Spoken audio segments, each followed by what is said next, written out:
some children are just a bit more strong-willed than others, like my daughter, Callie. This term can often have a negative connotation. It can be labeled as stubborn or maybe disobedient. That is not always the case. No, that's right. We're looking at future leaders right there, right? Speaking as one. Joining us this morning to discuss strong-willed children and how to parent these types of kids is our 90s parenting expert, Dr. Sheryl Ziegler. You got your own strong-willed kiddos, too. I do. This might be one of the topics that hits closest to home of all of them that we have covered. Yeah, yes. This might become a therapy session, and that's okay, It too. might. What kind of personality traits do strong-willed children typically have? So I want to put forth a term that's out there that I think is a really great reframe on this. So strong-willed, we all know what that means, right? However, Dr. Becky Kennedy calls them deeply feeling kids, DFKs. And it's interesting what calling them that does to your brain, because strong-willed is almost like, oh, you're strong and I'm strong and we're gonna butt heads. But deeply feeling leads with like, oh yeah, these kids are deeply feeling. They look around, they sense other people's feelings, they feel things intensely, and so that comes out. So I just want to first put that out there that that's been helpful to me. I love her reframe on it. So we'll start with that. But what was your original question? Just kind of what traits do they typically exhibit? Told you again, it became a therapy session. Exactly, I'm deep into thought. So they're usually, they're difficult. They're the kid who you're gonna say, sometimes I feel like I'm walking on eggshells around my kid, or it feels like my kid runs the show, or they're in charge, or it's their way or the highway. If you find yourself saying those kinds of phrases, you probably have a deeply feeling kid. This is so my daughter, Callie. And I love her for it. And I always think, okay, down the road, this is gonna be so great for her. But currently parenting the strong-willed child is hard. I was reading an article this morning and someone said, oh, you gotta squash that right away. And then other people say, no, there's ways to kind of harness that and make it work for the family and for the strong-willed child. Well, if there was a secret to squashing that right away, I think all of us would have been doing it. Yeah. But it is actually, the piece of advice that's really counter to what works for them. Yeah. Because Jordan is our strong-willed example in the flesh. And so if I or your mom were to have told you, which I'm sure she did at times, you're gonna do this, you're not gonna do this, your inclination was? To do the opposite. Do the opposite, and even stronger.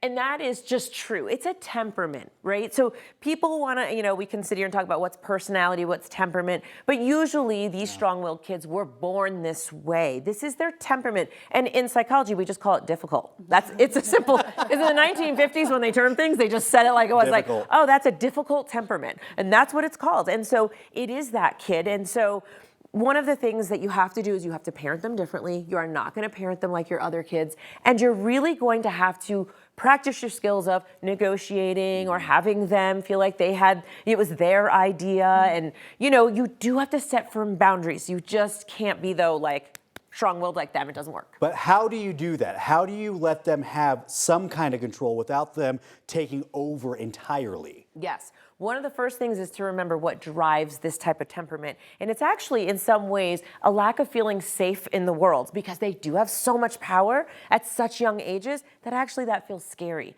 It should be the parents have the power and they are the child and we protect them. So when it's flipped and they're like, wait a second, if I throw a big enough tantrum, we could leave this restaurant.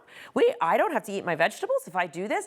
It actually feels unsafe for them. So the first thing is for the parent to really understand their tone of voice. Sometimes we have them practice in the mirror. How do you set a firm boundary with your kid? Because you're usually scared of them. Right. So you set your boundaries, you pick and choose your battles, you save extra time. You've got to do that. In the morning, whatever it is, whatever the hotspot is, you've got to save extra time for the negotiations that go on. So I would just say, don't think that you're going to squash this out of them, because you're absolutely not. But you do have to learn how to work with it, and that's a little bit of an art.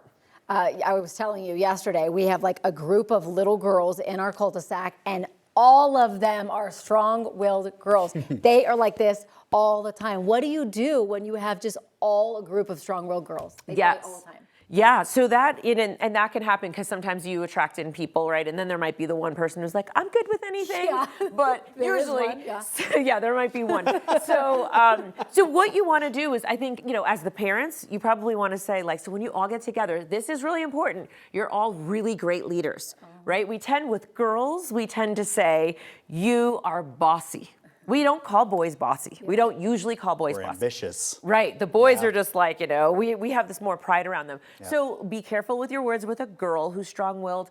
You guys are all great leaders, and sometimes great leaders also need to listen, or sometimes great leaders follow other people because they're strong enough in themselves. If every parent has that kind of talk and says, oh, you're having them over today, so they're your guests, maybe let them make some decisions, you can work this and they can be a great, great group together. But if not, it's going to go unhinged sometimes. Oh, yeah. Oh, yeah. And we're going to have some crying and stuff. So much more we could talk about Yes. with this Good tips, topic. though. Thank you Yes. very much, Dr. Huge. Ziegler.